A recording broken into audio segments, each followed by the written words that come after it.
जी, रचना जी को सुना, साधका हैं और मेरे सामने उपस्थित सभी विद्वान बहनों और भाइयों। आज का विषय है मंगलिक योग, मंगल का निवारण और मंगल से कैसे परेशान होते हैं कुंडली में। हर आदमी की परेशानी है जो ज्योतिष में यकीन करता है, क्योंकि और ज्योतिषियों का काम भी यही है कि मंगलिक योग हो तो आदमी को टेंशन आ जाती है। मंगलिक, कन्या मंगलिक है, घोर मंगलिक है, तो आदमी को पसीना आ जाता है। और अगर पति पत्नी का मान लो तालमेल नहीं बैठ रहा हो और पंडित जी के पास जाके बोल तो एक मंगलिक है, तो पूरी रात टेंशन हो जाती है। तो आज मैं जो मुद्दा दिया है शास्त्री जी ने मंगल का, इसके बारे में आपको भयमुक्त करूंगा। आपको यह भी बताऊंगा कि मंगलिक दोष का निवारण क्या होता है, मंगलिक दोष कटता कैसे है और मंगलिक दोष कितने प्रकार का होता है। जैसे आदरणीय भाभी जी रिसर्च करते रहते हैं, ऐसे मैं भी रिसर्च करता रहता हूं। मैंने भी 15 किताबें लिखी है ज्योतिष के ऊपर, पढ़ाता भी हूं इतने सालों से। सबसे पहले टीवी चैनल के ऊपर शुरुआत करी थी भाभी जी ने, जैन टीवी के ऊपर। फिर उसके बाद आस्था टीवी आ गया, उस पर हमने इसको पढ़ाना शुरू किया। नहीं तो पहले आम आदमी 12 खाने नहीं जानता था कि 12 खाने होते क्या है, और अब तो हर घर में एक आदमी ज्योतिषी बन गया है। सब समझते हैं कि अभी राहु की दशा चल रही है, अभी तो ये चल रहा है, अभी तो वो चल रहा है। अब ज्योतिषियों के पास अगर कस्टमर आता है ना, तो ज्योतिषियों को टेंशन हो जाती है ये तो हमसे ज्यादा नॉलेज लेके बैठा हुआ है। तो ये प्रॉब्लम आजकल बहुत ज्यादा है। पहली बात मैं बताऊं कि मंगल अंतरिक्ष के अंदर पृथ्वी से दूसरी ऑर्बिट में, मंगल के चारों तरफ 2 चंद्रमा घूमते हैं। जैसे पृथ्वी के चारों तरफ एक चंद्रमा है, ऐसे मंगल के चारों तरफ 2 घूमते हैं। मंगल को ज्योतिष के अंदर लाल ग्रह और साथ में अग्नि कारक माना गया है, लेकिन साइंस के अनुसार यह ठंडा है, लेकिन लाल दहकता हुआ दिखाई देता है। उसके स्वभाव के अंदर जो उसकी जमीन है, उस जमीन पर कुछ लोहे की जंग के कारण, कुछ लोहे की चीजें पड़ी होने के कारण, कुछ पत्थर लाल होने के कारण वो लाल दिखाई देता है। लेकिन हमारे ऋषि मुनि तो बड़े ज्ञानी थे, दिव्य ज्ञानी थे, उन्होंने इस बात को समझा और ध्यान के बल पर मंगल आपके शरीर में किन किन चीजों को प्रभावित करता है उस चीज को समझा। तो जब बच्चा गर्भ के अंदर होता है तो उस समय मंगल हमारे शरीर के अंदर जो खून होता है उसमें रेड सेल्स जो होती है लाल रंग की, जिनमें ओज और पावर होती है, जिसमें ताकत होती है, वो मंगल के द्वारा प्रभावित होती है। मंगल लाल रंग में खून का कारक है। अगर मंगल कमजोर हो जाए तो आपका खून कमजोर होगा, और अगर खून कमजोर होगा तो आपका हाइड्रोलिक सिस्टम समझते हो कि जो मशीनें होती है ना, उनमें पंप लगे होते हैं, उनमें पूरी ताकत हाइड्रोलिक होती है, यानी पंप ऐसे ऐसे खींचते हैं। तो हमारे शरीर के अंदर पूरी जो ताकत है वो ब्लड के अंदर होती है। इसलिए मंगल को शक्ति, साहस और हमारी मसल्स का कारक माना गया है। क्या अगर मान लो आपके हाइड्रोलिक मशीन के अंदर तेल खत्म हो जाए तो वो वजन नहीं उठा पाती। अगर आपके शरीर के अंदर खून में कमी हो जाए तो आपकी ताकत, आपकी प्राण शक्ति कमजोर हो जाती है। खून का संचार बहुत बढ़िया है आपका, तो आपकी पावर बड़ी जबरदस्त रहती है। इसका मतलब ये रहा कि मंगल हमारे शरीर में ताकत देता है, ओज देता है, दृढ़ देता है, मसल्स को देता है और साथ में क्रोध भी देता है। अब मंगल कुंडली के अंदर जनरल जो ऋषि पाराशर जी ने कहा है कि वो 5 प्रकार का होता है। लगन में मंगल बैठा हो तो मंगल सब जानते हैं, बच्चा बच्चा जानता है। चौथे भाव में बैठा हो तो भी मंगली, सप्तम भाव में बैठा हो तो भी मंगली, अष्टम भाव में बैठा हो तो भी मंगली और 12वें भाव में बैठा हो तो भी मंगली। कुंडली के अंदर 5 भावों में मंगल बैठा हो तो मंगली दोष बनता है। लेकिन साउथ इंडिया में 2nd हाउस में भी अगर बैठा हो तो वहां पर भी मंगली दोष मानते हैं। मंगल आखिर क्यों वैवाहिक जीवन को खराब करता है, इसके पीछे का लॉजिक क्या है? मंगल से हमें क्यों भयभीत होना पड़ता है? मंगल क्रोध, वायलेंसी वो देता है। अब हमने देखा कि ये सिर्फ 5 प्रकार का है, लेकिन मंगल 5 प्रकार का नहीं, मंगल 60 प्रकार का होता है। मंगलिक योग 60 प्रकार के होते हैं। बोलते पंडित जी हल्का सा है, अब कितना हल्का ये नहीं पता। कुछ बोलते हवा हवा सी है, अब ये भी नहीं पता हवा हवा सी कितनी है। बोलते घोर है, घोर मंगलिक है, ये तो बड़ा खतरनाक मंगल है। आज मैं आपको ये बताऊंगा हल्का है, ज्यादा है, भारी है, घोर है कि नहीं है। 12 लग्न होती है, 12 लग्नों में एक लग्न में 5 प्रकार का फल देता है। 12 लग्नों में 60 प्रकार का मंगलिक योग होता है। ये तो सीधा सीधा है। इनके साथ अगर ग्रह की युति हो जाए, चंद्रमा की युति हो जाए तो 160 प्रकार का हो जाए, 120 प्रकार का हो जाएगा। अगर सूर्य की युति भी हो जाए तो 180 प्रकार का हो जाएगा, क्योंकि लगन से, चंद्र लगन से और फिर सूर्य लगन से भी हो गया। अब जब तीनों लगनों से अगर मंगलिक हो जाए तो घटना घटे तो होने की पूरी संभावना सुदर्शन पद्धति के हिसाब से होती है।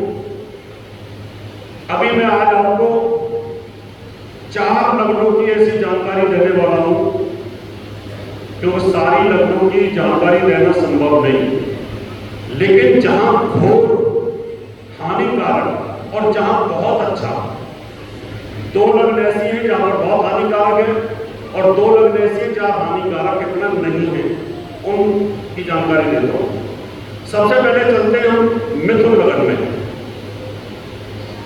मिथुन लग्न का स्वामी बुध होता है और बुध को मंगल कट्टर दुश्मन मानता है, एक आंख देख नहीं सकता उसको। जब बुध लग्न का स्वामी हुआ, वो राजा बना, तो उसने मंगल को तो बुरे डिपार्टमेंट दिए, उसने मंगल को 6ठे भाव का स्वामी दिया और 6ठे से 6ठा यानी 11 भाव का स्वामी बना दिया। मंगल एक तो हिंसक, क्रोधी, एक्सीडेंटल, वायलेंट डिपार्टमेंट भी वही मिल गया उसको, यानी कोई करप्ट अधिकारी हो और करप्शन का डिपार्टमेंट मिल जाए तो खूब नोट कमाता है। अगर कोई करप्ट अधिकारी और डिपार्टमेंट ऐसा मिल जाए कि करप्शन का वो मामला ही ना बनता हो तो बड़ा बेचैन हो जाता है।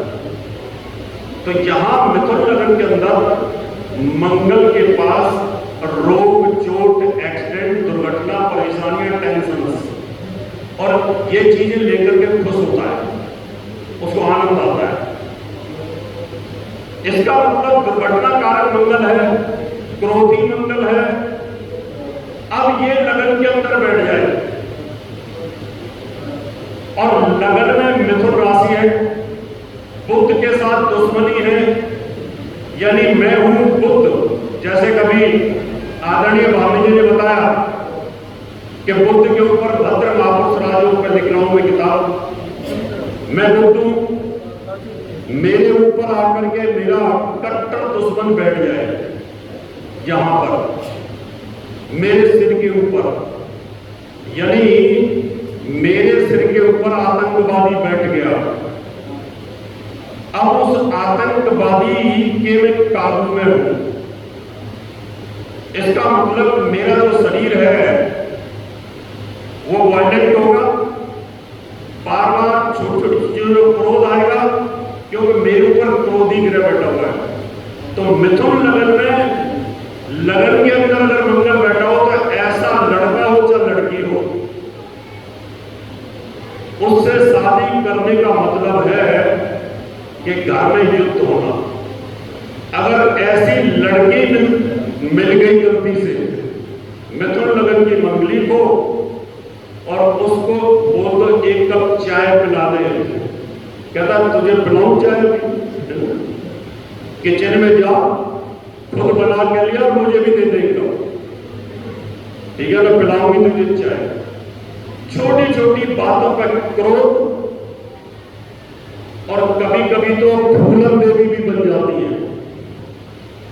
गुस्सा अगर आ गया तो हिंसक हो जाती है, और ऐसा ही लड़का अगर कोई हो तो टेररिस्ट बन जाएगा, भयंकर क्रोध आएगा। अब क्रोध तो आ रहा है, लेकिन अगर किसी के ऊपर बृहस्पति की दृष्टि हो या किसी शुभ ग्रह की दृष्टि आ रही हो और वो बोले मंगल यार क्यों टेंशन क्रिएट करता है, तो मंगली दोष में कमी आएगी लेकिन खत्म नहीं होगा। प्रभाव तो रहेगा, प्रभाव रहेगा, खत्म नहीं हो सकता। आदमी को क्रोध तो आएगा। कितने ऐसे धर्मगुरु मैंने देखे हैं, महात्मा देखे हैं, मिथुन लगन के लगन में मंगल बैठा है, उनको जरा सा छेड़ दो सीधी गालियां देते। कितने लोगों को देखा, कितने बड़े बड़े संतों को देता गाली देते हुए मुझे, और कई औरतें भी देती हैं। अभी मैं कल ट्रेन में आ रहा था, मेरे सामने एक लेडी बैठी थी, अब उसको गुस्सा आ गया अपने पति के ऊपर, देने लगी उसको गालियां। मैं कहा देखो ये मंगली होगी जरूर कहीं लगी। तो ये लगन का मंगल एक तो सिर में हमारे शरीर को वायलेंट कर दिया, चौथी दृष्टि मन पे आती है, मन के ऊपर, यानी शरीर को हिंसक किया, साथ में मन को भी हिंसक किया, क्योंकि चौथी दृष्टि मन पे आएगी और मन पर भी कन्या राशि है, मन पर भी कन्या राशि है। इसका मतलब आपके दिमाग में वायलेंसी शरीर के अंदर भी है, आपके मन के अंदर भी है। और सातवीं दृष्टि उसकी आती है विवाह स्थान पर। सातवीं दृष्टि विवाह स्थान पर आएगी, बृहस्पति के घर में आएगी। बृहस्पति के घर में आकर के इतना हानिकारक तो नहीं होगा वो, क्योंकि बृहस्पति को मित्र मानता है, लेकिन क्रोध आता रहेगा, खुद ही सिर में दीवार मारता रहेगा, मां को तकलीफ देता रहेगा। और फिर उसकी दृष्टि आती है 10वीं मृत्यु स्थान पर, वहां पर भी वो उच्च दृष्टि को देखेगा। इसका मतलब मिथुन लगन के अंदर मंगल बैठा हो तो आपकी अपनी आयु के लिए खतरनाक नहीं, आपकी अपनी पत्नी के लिए भी ज्यादा खतरनाक नहीं, लेकिन वॉयलेंट रहेगा, क्रोधी रहेगा। जब आप कुंडली मिलाओ तो बोलो कि ये मंगल किसी को मार नहीं रहा, ये खुद चोट एक्सीडेंट तो इसको लगेंगे, लेकिन आयु है, पत्नी के लिए मार केस नहीं है। लेकिन अगर स्वराशि के अंदर बृहस्पति सप्तम भाव में बैठा हो और लड़की की कुंडली हो, ध्यान से सुनना, मिथुन लगन हो, बृहस्पति सप्तम भाव में बैठा हो और लगन में मंगल बैठा हो, तो फिर विधवा योग बना देगा। ऐसी लड़की से शादी नहीं करनी चाहिए, उसको रिजेक्ट करो। क्यों? कि मंगल की दृष्टि विवाह स्थान पर है, विवाह स्थान के स्वामी पर है और विवाह स्थान के कारक पर है। यानी एक ही उल्लू काफी है बर्बाद का रिश्ता करने को। हर डाल में उल्लू बैठा है तो अंजाम का रिश्ता क्या होगा? यानी मंगल अकेला अपनी महादशा और गुरु की अंतरदशा के अंदर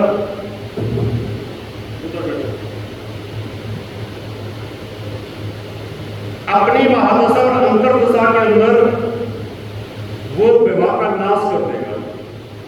और आप ये सोचेंगे बृहस्पति की अंतरदशा में मृत्यु हो गई पति की, लड़की विधवा हो गई, क्यों कि अकेले मंगल ने मिथुन लगन में चोट दुर्घटना के माध्यम से सीधा की सीधा सप्तम भाव को डैमेज कर दिया।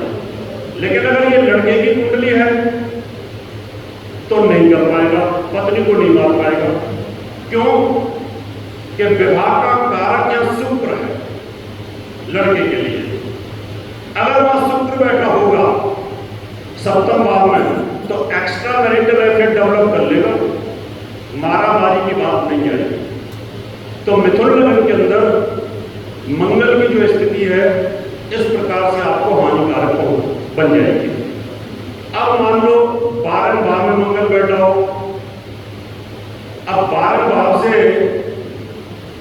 चौथी दृष्टि छोटे भाई बहन पर आती है, छोटे भाई बहनों को हानिकारक हो जाएगा। फिर उसकी जो दृष्टि है अपने घर पे आएगी। 12वें भाव का मंगल बैठ करके दुश्मनों को कुचलने में, दुश्मनों के साथ झगड़ा करने में, फसाद करने में आदमी नंबर 1 रहेगा। लेकिन विवाह स्थान पर भी उसकी दृष्टि रहेगी तो सोच रहेगा। इसका मतलब 12वें भाव का मंगल हो और लगन का मंगल हो, तो लगन का मंगल आदमी को वायलेंट बना देगा। 12वें भाव का मंगल खुद पे ज्यादा भारी नहीं, दुश्मनों के लिए, छोटे भाई बहनों के लिए। अभी मान लो चौथे भाव का मंगल हो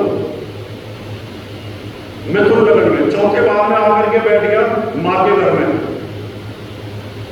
शत्रु राशि में है, एंटी दिशा में है, उत्तर दिशा में, उत्तर दिशा में कमजोर होता है। यहां पर ऐसा मंगली बच्चा पैदा होने के बाद ये मंगल मां पे भारी होगा। जिनकी मिथुन लगन हो, जिनके चौथे भाव में मंगल बैठा हो, उनकी मां उसी दिन से बीमार होनी शुरू हो जाती है। या तो वो गर्भ के टाइम पे हालत खराब होगी और या बच्चा पैदा होने के बाद खराब होनी शुरू हो जाएगी, क्योंकि रोग, चोट, ऋण, परेशानी दुश्मन के घर में, मां के घर में जाके बैठ गया। अब वो मंगली की मां पे भारी है, उसकी चौथी दृष्टि पत्नी पर भारी, ज्यादा नहीं है क्योंकि वहां अपने मित्र को देखकर। उसकी 10वीं दृष्टि कैरियर के ऊपर है और फिर उसकी जो 8वीं दृष्टि है वो लाभ स्थान पर है।